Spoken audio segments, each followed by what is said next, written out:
আমাদের কেউ বন্ধু না, আপাদের বন্ধু হইতে পারে আমি জানি না। পাবো না খুব বেশি সময়। দুইটা প্রশ্ন, আপনি আমাকে বলেছেন যে এক সেকেন্ড, আপনি আমাকে বলেছেন আওয়ামী লীগ আমার বন্ধু হতে পারে। আচ্ছা তাহলে যেহেতু আপনি আমাকে একটু ব্যক্তিগতভাবে প্রশ্নটা করলেন, আমি আপনাকে একটা ব্যক্তিগত প্রশ্ন করি, আপনার বয়স কত?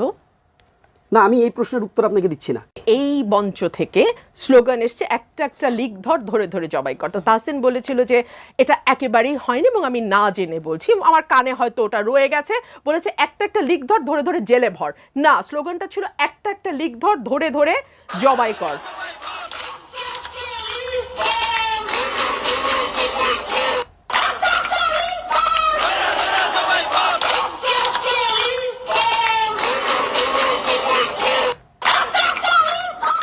এই যে ধরুন প্রচন্ড রকম অসহিষ্ণুতার যে চাষ, আমি জানি না এটা কি শাহবাগ এলাকাটার সমস্যা কিনা জানি না, তাদেরই কেন জানি চরম অসহিষ্ণুতা। আপনি বিভিন্ন ক্লাস্টারের কথা বলছেন, এটিও কি সেরকম কোনো ক্লাস্টার থেকে এসেছে? আমি দেখেন, আমি একদম স্ট্রংলি বলতেছি এখনো, ঠিক আছে? আমি জানি না এই কন্টেন্ট এডিটেড কিনা। এটা চ্যানেল 24 এর একটি কন্টেন্ট, যতটুকু লোগো চ্যানেল 24 এর যে কোনো কন্টেন্ট আর you can edit sound, but whatever, আমি সেই জায়গায় যাচ্ছি না। আমি দেখেন, আমি স্পষ্ট যেটা অফিসিয়ালি এন্ডোর্স করার একটা ব্যাপার আছে, আমি অফিসিয়ালি এন্ডোর্স করতেছি, যেটা অফিসিয়াল কোনো স্লোগান না। আমি একটু বলতে হবে, আমাকে একটু সুযোগ দিতে হবে। আপা যেহেতু দেখিয়েছেন, ডেফিনেটলি একটা এভিডেন্স নিয়ে এসেছেন। আমি কেন চ্যালেঞ্জ করছি দেখেন, আমি বারবার বলেছি এখানে ডিফারেন্ট ক্লাস্টার্স আছে। আপনাকে বুঝতে হবে যে এখানে জুলাই আগস্টের সাথে কানেক্টেড মিনিমাম 36টা 38টার মতন সংগঠন আছে, এবং যেটা হয়েছে এটা ডিফারেন্ট ক্লাস্টারে তারা বিভক্ত হয়ে বিভিন্নভাবে স্লোগানগুলো দিয়েছে। তবে অফিসিয়ালি এই স্লোগানকে আমরা কেউ ওন করি না।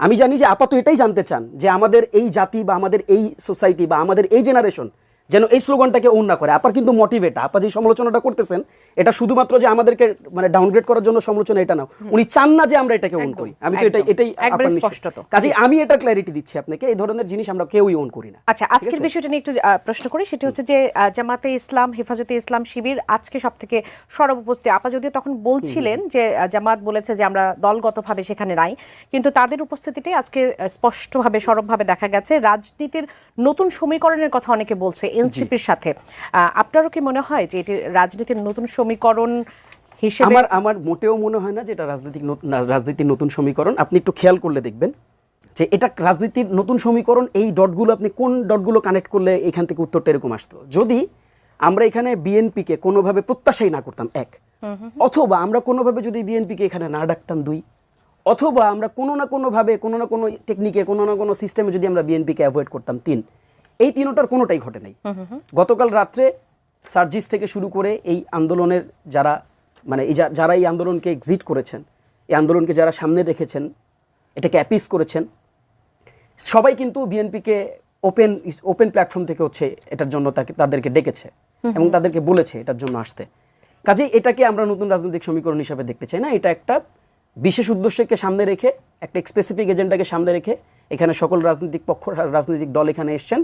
ইভেনচুয়ালি আমরা কাউকে ডেকেও আনি নাই। সাবেক রাষ্ট্রপতির দেশ ত্যাগের বিষয়টি নিয়ে রুমিন আপা কথা বলেছেন যে তিনি চলে গেলেন মধ্যরাতে, আবার নারায়ণগঞ্জের যিনি মেয়র ছিলেন সেলিনা হায়াত আইভি, তার বাসায় মধ্যরাতে তাকে পুলিশ ধরতে চলে গেল, তার এলাকাবাসী সেটিকে আটকালো, এবং সেই সাথে আবার নওফেলের কথা তিনি উল্লেখ করেছেন এবং আরাফাতের কথা উল্লেখ করেছেন।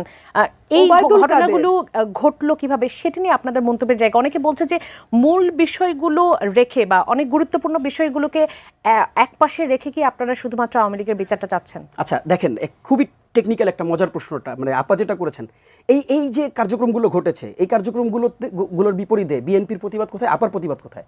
আপা রাস্তায় নেমে জিজ্ঞেস করছেন সরকারের কাছে? জিজ্ঞেস করেন নাই তো, আপা খালি প্রশ্ন করেছেন টক শোতে। অথচ আমি আপনাকে একটু স্মরণ করাই দিই, এই যে আওয়ামী লীগ নিষিদ্ধের যে আন্দোলন, আপনি একটু স্মরণ করেন তো এই আন্দোলনটা কোনটাকে বেস করে শুরু হয়েছে? এই আব্দুল হামিদ যে দেশ থেকে চলে গেল, এটাকে কাউন্টার করা, এটার জবাব চাওয়ার ক্ষেত্রেই কিন্তু, জবাব চাওয়া থেকেই কিন্তু এই আন্দোলনের শুরু হয়েছে। কাজেই আপনি যেই বাইনারিতে আমাকে ফেলতেছেন, আপনি যে প্রশ্ন আমাকে করতেছেন, ওই প্রশ্নে আপনি জর্জরিত।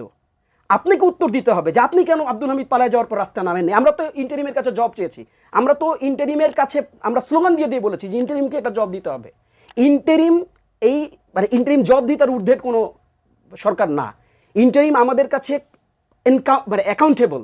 কাজে ইন্টারিমকে এই প্রত্যেকটা যে যতগুলো নাম আপা উল্লেখ করেছেন, এরা তো আমাদের কেউ বন্ধু না, আপাদের বন্ধু হইতে পারে আমি জানি না। তা আমাদের তো কেউ বন্ধু না। তা তারা যদি পালায়া যায়, এটা পালানোর ক্ষেত্রে তো আমাদের কাছে মনে হচ্ছে, আপনি দেখেন যতগুলো ঘটনা ঘটেছে, প্রত্যেকটা ঘটনায় আপনি এনসিপি থেকে শুরু করে আজকে যারা বিভিন্ন আন্দোলন সংগ্রামের সাথে যারা যুক্ত আছেন, তারা সামনের দিকে এসে এটার প্রতিবাদ করেছেন। কাজেই এই প্রশ্নের উত্তর আপনি আমার কাছে যদি জিজ্ঞেস করেন, আওয়ামী যদি নিষিদ্ধ আজকে করা হয় বাংলাদেশে, তাহলে আমি তো কি শেষ করি। সমাধানটা পাবেন? আমি তো শেষ করি। এই অংশে খুব বেশি সময় পাবো না, আমি রুবিনা আপনার কাছে যেতে চাই। এই বাংলাদেশে যতগুলো ইন্টারিমের যতগুলো ব্যর্থতা, এই ব্যর্থতাগুলোর জন্য আমরাই প্রতিবাদ করেছি। আমরাই প্রত্যেকটা জায়গায়, এই যে বিচারের জন্য, আমরা তো বিচারের জন্য আমরা 2 তারিখ সমাবেশ করেছি, আপনি 2 তারিখে বিচারের জন্য বিচারকে কোর্ট করেছেন। আমি আরেকটা প্রশ্ন জাস্ট করে ছেড়ে দিই, সেটা হচ্ছে যে দেখেন, আমি আপার কাছে স্পষ্ট বলতে চাই। আপা বলছেন যে আমরা যখন বলতেছি জনগণ এটা রায় দিচ্ছেন। আমরা যখন বলতেছি, আপা বলতেছে তোমারে কোন জনগণ বলছে। আমি আপার কাছে প্রশ্ন করতে চাই, আপা তো বিএনপিকে রিপ্রেজেন্ট করতেছেন এখানে, ডেফিনেটলি বিএনপিকে রিপ্রেজেন্ট করতেছেন। আপা যদি বিএনপিকে রিপ্রেজেন্ট করে থাকেন, তাহলে মির্জা ফখরুল আজকে যেটা বলছেন যে সারা দেশের মানুষ আওয়ামী লীগকে চায় না, তাহলে আমি এই প্রশ্নটা করতে চাই, তাহলে মির্জা ফখরুলকে কোন দেশের মানুষ বলে দিয়ে গেছে যে আওয়ামী লীগকে তারা চায় না? মির্জা ফখরুলের কাছে যেই জনগণগুলো, যেই মানুষগুলো বলে দিয়ে গেছেন, আমাদের কাছেও সেই জনগণ, সেই মানুষরাই বলে। অসংখ্য ধন্যবাদ। কাজেই সমস্যা নেই। আমি জাস্ট তাহসিন টক শোতে কেন বলছেন, প্রতিবাদ কেন করছেন না? আপা দুইটা প্রশ্ন, এই অংশে পাবো না খুব বেশি সময়। দুইটা প্রশ্ন। আপা আপনি চান আমাকে কিনা? বলেছেন যে আপা চান কিনা?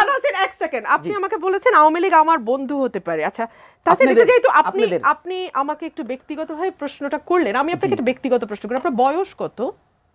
না, আমি এই প্রশ্নের উত্তর আপনাকে দিচ্ছি না। আচ্ছা, আপনার বয়স যদি আমি ধরেও নেই 30, ম্যাক্সিমাম 30, আপনার বয়স যখন 13 ছিল তখন থেকে না আমাদের এই যাত্রা শুরু হয়েছে। নিঃসন্দেহে এই যাত্রা শুরু তো হয়েছে। আপনারা 36 দিনে আওয়ামী লীগের বন্ধু হয়েছেন না শত্রু হয়েছেন না কি হয়েছেন বলতে পারবো না, তবে আমরা মনে করি বাংলাদেশে ভিন্ন মতের রাজনীতি থাকতে হবে, এবং ভিন্ন মতের রাজনীতির কোএক্সিস্টেন্সটার নামই হচ্ছে গণতন্ত্র। কোন ভিন্ন মত আর এটা? সেটা ভিন্ন মতটা কোনটা? সেটা আওয়ামী সেই লীগ কি? ব্যাখ্যা তো আপনাকে আমি দেব না। এটা তো টকশোর ব্যাখ্যা আসেন, দেবেন আপনি।